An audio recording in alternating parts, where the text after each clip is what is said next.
Hi everyone, business bus പ്ലസിൻ്റെ പുതിയൊരു വീഡിയോയിലേക്ക് എല്ലാവർക്കും സ്വാഗതം.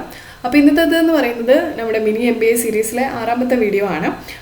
അപ്പോൾ എപ്പോഴും പറയാറുള്ള പോലെ തന്നെ നമ്മൾ ഈ ഒരു മിനി MBA സീരീസിൻ്റെ ഭാഗമായി ചെയ്യുന്ന എല്ലാ വീഡിയോസും ഒരു പ്ലേലിസ്റ്റായി മാറ്റിയിട്ടുണ്ട്. അതിൻ്റെ ലിങ്ക് ഞാൻ മുകളിൽ ഐ ബട്ടണിൽ കൊടുക്കാം, നിങ്ങൾക്കത് ചെക്ക് ചെയ്യാവുന്നതാണ്. ഇന്നത്തെ വീഡിയോയും നമ്മുടെ കഴിഞ്ഞ വീഡിയോയുടെ കണ്ടിന്യൂവേഷൻ തന്നെയാണ്. ഈ വീഡിയോയിൽ നമ്മൾ പറയാനായിട്ട് പോകുന്നത് FSSAIയും GSTയും അതുപോലെ ലീഗൽ മെട്രോളജി ഡിപ്പാർട്ട്മെൻറ്റിൻ്റെയും ലൈസൻസുകളെയും രജിസ്ട്രേഷനുകളെയും കുറിച്ചിട്ടാണ്.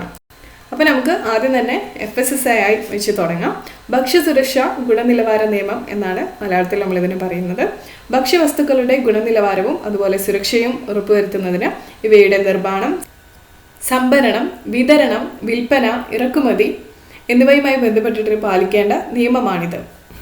ഈ നിയമപ്രകാരം ഭക്ഷ്യവ്യാപാരികൾക്കും ഭക്ഷ്യ ഉൽപാദകർക്കും വിതരണക്കാർക്കും ഇറക്കുമതിക്കാർക്കും നിർബന്ധിത രജിസ്ട്രേഷൻ അല്ലെങ്കിൽ ലൈസൻസ് ആവശ്യമാണ്. കേക്ക്, പലഹാരങ്ങൾ, പായസം, അച്ചാർ പോലെയുള്ള ഭക്ഷണ സാധനങ്ങൾ വീടുകളിൽ വാണിജ്യാടിസ്ഥാനത്തിൽ നിർമ്മിക്കുന്നതിനും അതുപോലെ തന്നെ വിൽക്കുന്നതിനും വകുപ്പിൻ്റെ രജിസ്ട്രേഷൻ നിർബന്ധമാണ്. വാർഷിക വിറ്റുവരവ് 12 ലക്ഷം രൂപ വരെ വിറ്റുവരവുള്ള സ്ഥാപനങ്ങൾ രജിസ്ട്രേഷനാണ് എടുക്കേണ്ടത്.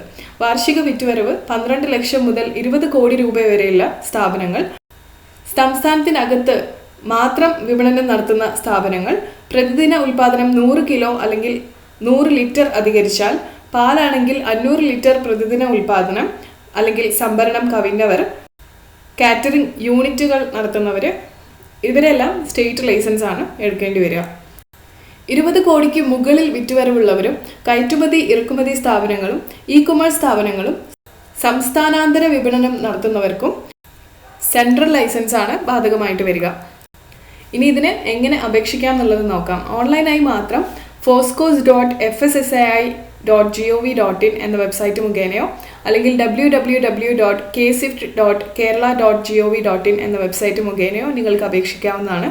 രജിസ്ട്രേഷൻ വാർഷിക ഫീസ് വരുന്നത് 1 വർഷത്തേക്ക് 100 രൂപയാണ്.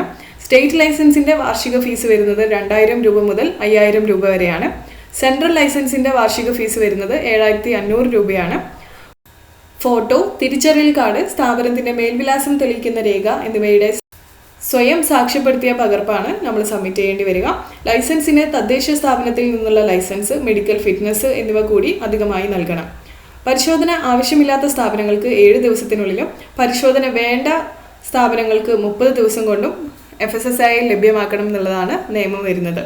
ബാധകമായ വ്യവസായങ്ങൾ, അതായത് ഈ ഒരു FSSAI ബാധകമായി വരുന്ന വ്യവസായങ്ങൾ ഏതൊക്കെയാണെന്ന് നോക്കിക്കഴിഞ്ഞാൽ കുടിവെള്ള നിർമ്മാണം, പലഹാര നിർമ്മാണം, ക്യാൻറ്റീന്, ഹോട്ടൽ, ഭക്ഷ്യ സംസ്കരണം, flour mill, oil mill, ice plant, rice mill, ഭക്ഷ്യ ഉൽപ്പന്നങ്ങൾ റീപാക്ക് ചെയ്യുന്ന സംരംഭങ്ങൾ തുടങ്ങിയവയ്ക്കൊക്കെയാണ് കോമൺ ആയിട്ട് ഈ ഒരു FSSAI ലൈസൻസ് എടുക്കാറ്. ഫുഡുമായി ബന്ധപ്പെട്ടുള്ള സംരംഭങ്ങൾക്കൊക്കെ ഇത് ഏറെക്കുറെ ആവശ്യമായി വരാറുണ്ട്. FSSAI രജിസ്ട്രേഷൻ നിങ്ങൾക്ക് അക്ഷയ മുഖേനയോ അല്ലെങ്കിൽ DIC മുഖേനയോ അതുമല്ലെന്നുണ്ടെങ്കിൽ നിങ്ങൾക്ക് തന്നെ ഓൺലൈനായിട്ട് എടുക്കാവുന്നതാണ്. അപ്പോൾ ഇതിനായിട്ട് നിങ്ങൾക്ക് ഇപ്പോൾ എൻ്റെ പോലെ തന്നെയുള്ള യൂട്യൂബ് ചാനൽസ് നിങ്ങൾക്ക് റെഫർ ചെയ്യാവുന്നതാണ്. അതിലെ വീഡിയോസ് കണ്ടിട്ട് നിങ്ങൾക്ക് സ്വയം തന്നെ ആപ്ലിക്കേഷൻ സബ്മിറ്റ് ചെയ്യാവുന്നതാണ്. ഇനി അടുത്തതായിട്ട് നമുക്ക് GSTനെ പറ്റി അറിയാം. GST അഥവാ ചരക്ക് സേവന നികുതി വകുപ്പ് 20 ലക്ഷം രൂപയ്ക്ക് മുകളിൽ വാർഷിക വിറ്റുവരവുള്ള സേവന മേഖലയിൽ പ്രവർത്തിക്കുന്ന സംരംഭങ്ങളും 40 ലക്ഷം രൂപയ്ക്ക് മുകളിൽ വാർഷിക വിറ്റുവരവുള്ള ഉൽപ്പന്ന മേഖല അല്ലെങ്കിൽ കച്ചവട മേഖലയിൽ പ്രവർത്തിക്കുന്ന സംരംഭങ്ങൾക്കുമാണ് GST രജിസ്ട്രേഷൻ ബാധകമായി വരുന്നത്. എന്നാൽ സംരംഭകരുടെ ആവശ്യപ്രകാരം പ്രസ്തുത തുകയിൽ കുറവ് വിറ്റുവരവുള്ള സ്ഥാപനങ്ങൾക്കും GST എടുക്കാവുന്നതാണ്. അത് സ്വയം താല്പര്യത്തിൽ എടുക്കാവുന്നതാണ്. എല്ലാ സംസ്ഥാനാന്തര കച്ചവടം നടത്തുന്നവർക്കും അതുപോലെ ഇ-കൊമേഴ്സ് സ്ഥാപനങ്ങൾക്കും ഈ പരിധി പരിഗണിക്കാതെ തന്നെ നിർബന്ധമായും GST രജിസ്ട്രേഷൻ എടുത്തിരിക്കണം. നോർമൽ, കോമ്പോസിഷൻ എന്നിങ്ങനെ 2 തരത്തിലാണ് GST രജിസ്ട്രേഷൻ നൽകി വരുന്നത്. ഇനി ഇതിനായി എങ്ങനെ അപേക്ഷിക്കാം എന്നുള്ളത് നോക്കാം. ഓൺലൈനായി www.gst.gov.in എന്ന വെബ്സൈറ്റ് മുഖേന സൗജന്യമായി നിങ്ങൾക്ക് അപേക്ഷ സമർപ്പിക്കാവുന്നതാണ്. Mobile number, email ID, PAN card, Aadhaar card, കെട്ടിടത്തിൻ്റെ ഉടമസ്ഥാവകാശ രേഖ, സ്ഥാപനത്തിൻ്റെ മേൽവിലാസം തെളിയിക്കുന്ന രേഖ എന്നിവയുടെ സ്വയം സാക്ഷ്യപ്പെടുത്തിയ പകർപ്പ് എന്നിവയാണ് അപ്ലോഡ് ചെയ്യേണ്ടി വരുന്നത്. GST രജിസ്ട്രേഷൻ എടുക്കുന്നതിൻ്റെ വീഡിയോ നമ്മൾ ഈ ഒരു ചാനലിൽ ഓൾറെഡി കൊടുത്തിട്ടുണ്ട്. അപ്പോൾ നിങ്ങൾക്ക് താല്പര്യം ഉണ്ടെന്നുണ്ടെങ്കിൽ അത് കണ്ടു നോക്കാവുന്നതാണ്.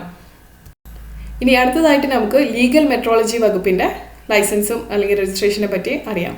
അളവുകൾ, അളവെടുക്കുന്ന ഉപകരണങ്ങൾ, അളവെടുക്കൽ രീതി എന്നിവയെല്ലാം നിർദ്ദേശിക്കുകയും അവ കൃത്യമായി നടപ്പിൽ വരുത്തുന്നു എന്നുള്ള കാര്യം ഉറപ്പുവരുത്തുകയും ചെയ്യുന്നതാണ് ഈ ഒരു വകുപ്പിൻ്റെ പ്രവർത്തനം എന്ന് പറയുന്നത്. ഉൽപ്പന്നം പാക്ക് ചെയ്ത് വിൽക്കുന്നവരെല്ലാവരും ഉൽപാദനം തുടങ്ങി 90 ദിവസങ്ങൾക്കകം ഈ ഒരു ലൈസൻസിനായിട്ട് അപേക്ഷിക്കണം. ഇനി അത് എങ്ങനെ അപേക്ഷിക്കാം എന്നുള്ളത് നോക്കാം. ഓൺലൈനായി മാത്രം LMOMS.kerala.gov.in എന്ന വെബ്സൈറ്റ് മുഖേനയോ അല്ലെങ്കിൽ www.ksif.kerala.gov.in എന്ന വെബ്സൈറ്റ് മുഖേനയോ നിങ്ങൾക്ക് ഇതിനായിട്ട് അപേക്ഷിക്കാവുന്നതാണ്.